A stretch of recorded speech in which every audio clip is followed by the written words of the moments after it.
You're listening to The Andres Segovia Show. I started this channel back on September 2015. I started as a response to the tech influencers that were not giving a fair shake to BlackBerry because they were saying that devices were not an Apple iPhone or a Samsung Galaxy device. No duh, they were a BlackBerry. So as someone, as a small business owner and operator myself, using a BlackBerry to help run my operations, I took it upon myself to talk about the positives of a BlackBerry and how it gets me by. And that's how my channel took off.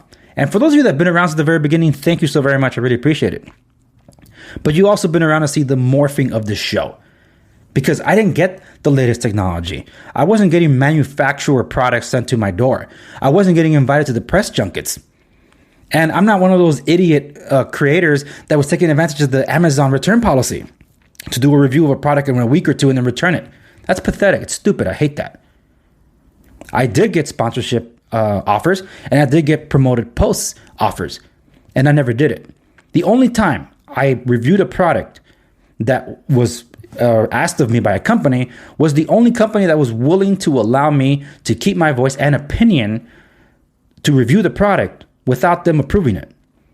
And that company was a step checking company. I'm going to leave that review in the description down below for you to check it out, because if you go check out that app in the app stores today, positive reviews. And I'm so glad that they stood by the product. It says a lot about that company, and I'm glad they're still around. But I always turned those other offers down because I wanted to control my voice. And as I had to morph my show, because people did like what I had to say and the perspective I was coming from the small business world. And I think that's something that was missing for a lot of people, especially these tech influencers that don't understand what it actually means to run your own operations. You can content create, that's one thing, especially if you're being sponsored by it. But what does it mean to run a small business? A small business is like having an infant child that never grows up. You're putting your life, blood, sweat, and tears to create and take care of this baby. So you see a small business go under, yeah, that hurts. And then you see a company go up in flames over some stupid thing that's been going on politically, that's just as bad or worse, because there's no way to recover something that you had no reason to lose in the first place. That was the mindset that I came from, a small business owner and operator mindset, and showed you how technology helped me work smarter, not harder. So in the real estate world, where I'm an independent contractor, I was trying to teach my colleagues too. It's like, hey, you guys can do better too with technology at your disposal. Why are we on the cutting edge of technology not leveraging it and still using antiquated methods to conduct our day-to-day operations? We're getting increased competition from the tech sphere, iBuyers and all that. Let's prove our worth. That's where the show was evolving. And it was coming to a head when I can't keep doing a channel on YouTube, which is like a job in of it itself, and also do what I have to do. 3 different operations: construction, property management, and real estate. 3 different clients, 3 different set of employees, 3 different sets of problems. So that I can't do it all. It's like, is there a way for me to be able to still do my hobby and do what I do for a living? Lo and behold, the Andres Segovia Show was reborn. And I say reborn because the show did exist before. From 2003 to 2009, it was known as the Andres Segovia Show, newsletter, and blog. All of it, which is chronicled and collected here in the Andres Segovia Show transcript of the early days, available as a hardcover pretty soon on Amazon. It's available as a paperback right now, also Amazon, no Kindle. Pick up a book, people. And what I covered then was economics, current events, and political commentary. Political commentary that you might not find very popular today. And it's okay. But I stand by it because I still hold those views today. But that's not what my show was going to be about. Those that knew, like, are you going to bring all that politics over to the show? No. I want to help others through the means. Like, I love doing content creation, but I can't market myself as a traditional broker because I don't have the time to do the traditional stuff in the cold calling.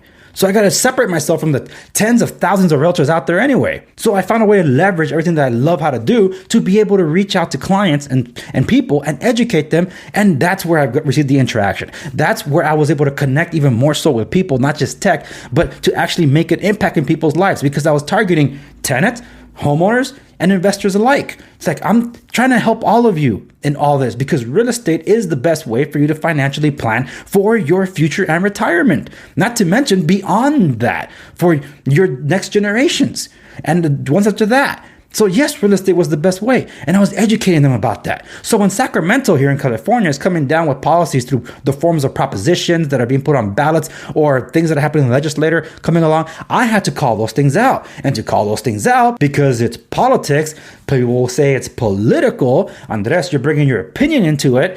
Now things started getting a little unsavory. On top of that, independent content creators like myself were really hurt when the Vox apocalypse happened. Thank you, Steven Crowder. Do what you do, brother. You got my backing. I'm a Muck Club member too, proudly so. And that really hurt independent content creators like myself.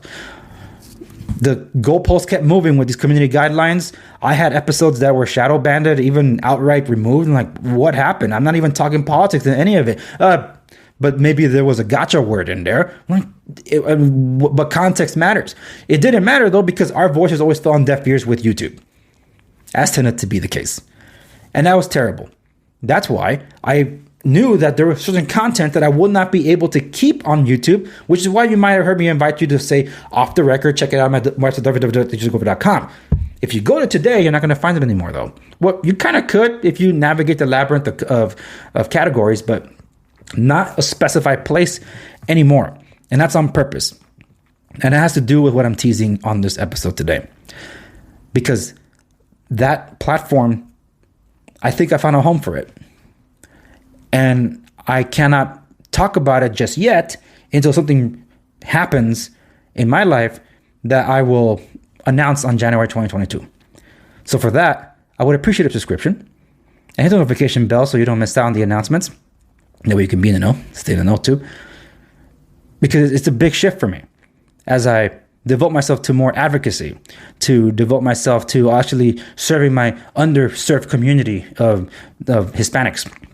And also getting involved with other groups, not just in them, but with them, to give a voice and a platform and help signal boost things that are going on. So some people are not going to really like the direction of the show, might not be as tech heavy or barely any tech in it, but hey, I love tech, so I'm still going to talk about it. But it probably won't be living here on these channels as much anymore. I would love to keep it here, but there's only so much I can do as an individual. So, and that's why I'm making that announcement. But the show was always going to morph. I always knew that. And this year was a year unlike any other in that, well, I feel like I made enemies on the left and the right. And then I made friends like all across the board too. So like, I've been called everything under the sun because of my conservative positions, but then now being attacked by the right as some kind of soy boy, or even I was called a liberal this year just because I took on the Freedom Phone. Like, well, that's new. I'm gonna add that to the lexicon of insults that have been hurled at me. It's like, dude, I basically heard it all. But then this year something really irked me. At first I laughed so hard because this must be new around here, but I was called an Apple fanboy. That's a big no-no to me. But now it's really hard for me to tell you that I'm not an Apple fanboy when you see just how much Apple tech I currently carry on my person. It was a conscientious decision that I made before Apple decided to walk back its privacy and security promises, and instead became the very thing that they said that they claimed that only Google did. So, like, man, what now? Because to content create, Apple was actually offered the best tools. And it's like, so where am I, stuck between a rock and a hard place? No. Check out my daily tech video of 2021 and you'll find out how exactly I'm leveraging all sorts of tech to fight back against big tech. A story for another time, but it's coming pretty soon. And stay tuned for what's coming in the new year. Because, yeah, I got a lot to say, but now I got to get in the trenches. Well, there's one thing that's been holding me back, and I can't wait to break free from them. So stay tuned to the Andres Segovia Show for January 2022, because, yeah, it's going to be a whole new ball game, and I really hope you're along for the ride. Thank you so much. I'm yours truly, Andres Segovia, broker servicing your needs and defending your property rights here in the state of California. Stay tuned for more.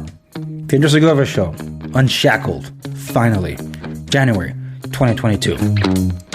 And in case I don't see you until then, Merry Christmas, Happy New Year, and good afternoon, good evening, and good night. I'll see you in the next one.